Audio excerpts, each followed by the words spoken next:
Hello! మీ సుబ్రహ్మణ్యం. ఇప్పుడు మన దైనందిన జీవితంలో మనకు తెలియకుండానే ఎన్నో రకాలుగా మన ఆరోగ్యం చెడిపోయేటటువంటి పనులు చేస్తూ ఉన్నాం.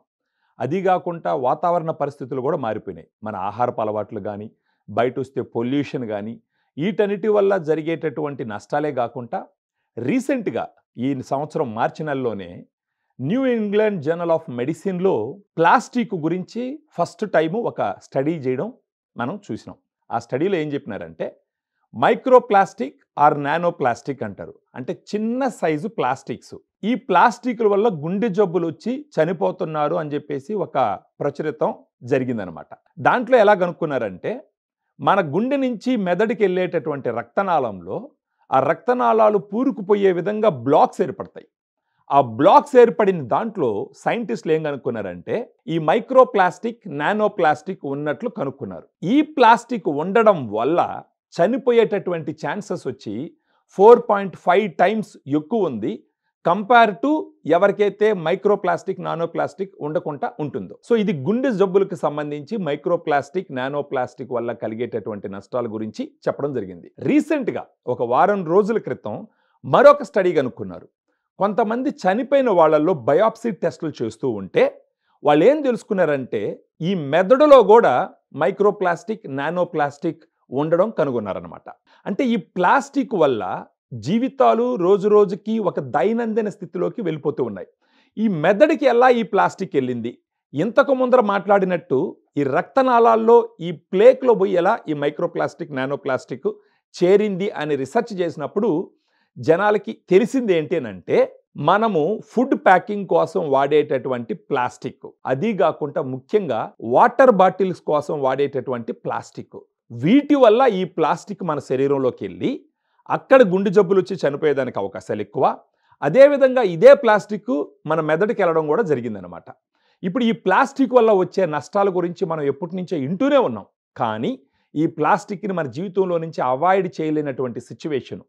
రీసెంట్ సర్వేస్ ప్రకారం ఒక సంవత్సరానికి 500 మిలియన్ల మెట్రిక్ టన్నుల ప్లాస్టిక్ తయారవుతుంది ప్రపంచం మొత్తం మీద. ఈ ప్లాస్టిక్ అంతా ఎక్కడికి పోతుంది? ఓకే, ఒకటి వచ్చేసి వాతావరణాన్ని కలుషితం చేస్తుంది, రెండు వచ్చి మన శరీరంలోకి వెళ్ళి మనకు క్యాన్సర్ వచ్చేదానికి ప్లాస్టిక్ కారణం అవుతుంది, గుండె జబ్బులు వచ్చేదానికి, డిమెన్షియా, అల్జీమర్స్ డిసీజ్, తర్వాత గట్లో వచ్చి క్యాన్సర్ సెల్స్ పెరిగేదానికి కూడా ఈ ప్లాస్టికే కారణం అని చెప్తున్నారు.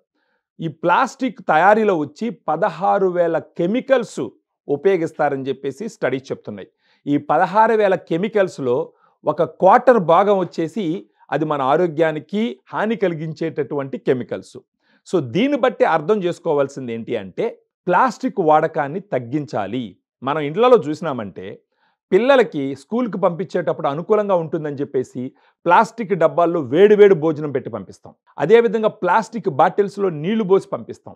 అలా కాకుండా మనం ఎక్కడన్నా టిఫిన్ సెంటర్లకు వెళ్ళామంటే ప్లాస్టిక్ ప్లేట్లో ప్లాస్టిక్ పేపర్ వేసి దాని మీద వేడివేడి దోశలు, వేడివేడి బోండాలు, వేడివేడి ఇడ్లీలు వేస్తారు.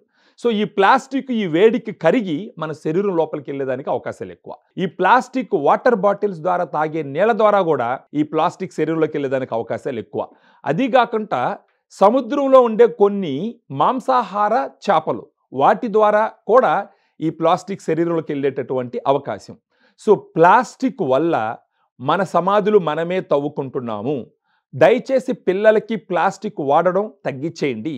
ఏది కూడా ప్లాస్టిక్లో వాడకుండా మనకు పాతకాలం నుంచి వస్తున్నటువంటి పింగాణి పాత్రలు కానీ లేదా ఇంకా అల్యూమినియం పాత్రలు కానీ వీటిల్ని వాడడం శ్రేయస్సు. సో రీసెర్చ్ క్లియర్గా చెప్తుంది ఈ ప్లాస్టిక్ వాడకం వల్ల క్యాన్సరు, గుండె జబ్బులు, తర్వాత ఈ శ్వాసకోశ వ్యాధులు, మెదడుకు సంబంధించి ఈ డిమెన్షియా, అల్జీమర్స్ డిసీజు, ఇంకా ఎన్నో జబ్బులు వచ్చేదానికి అవకాశం ఉందని చెప్పేసి తెలుస్తుంది. సో దయచేసి ప్రతి ఒక్కరూ ఈ ప్లాస్టిక్ వాడకాన్ని తగ్గించండి. ప్రత్యేకించి ప్లాస్టిక్ కప్పుల్లో కాఫీలు, టీలు తాగడం, ఆ టిఫిన్ సెంటర్లకు వెళ్ళినప్పుడు ప్లాస్టిక్ వాడడం. సో ఈ ప్లాస్టిక్ వాడకాన్ని ఇమ్మీడియట్గా స్టాప్ చేయండి. 99% కాదు, కుదిరితే 100% ప్లాస్టిక్ వాడకాన్ని పూర్తిగా ఆపేసి వాటి వల్ల వచ్చే జబ్బుల బారిన పడకుండా మన పిల్లల్ని కాపాడండి.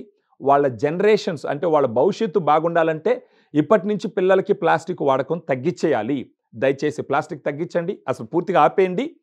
మన పాత పద్ధతులతో అన్నీ చేయండి. వాళ్ళకి స్కూల్‌కి పంపించినప్పుడు కూడా పింగాణీ బాక్సెస్‌లో లేదా స్టీల్ బాక్సెస్‌లో అట్‌లీస్ట్ వాటర్ బాటిల్‌లో తాగడం కూడా పూర్తిగా అవాయిడ్ చేయండి. So, thank you very much.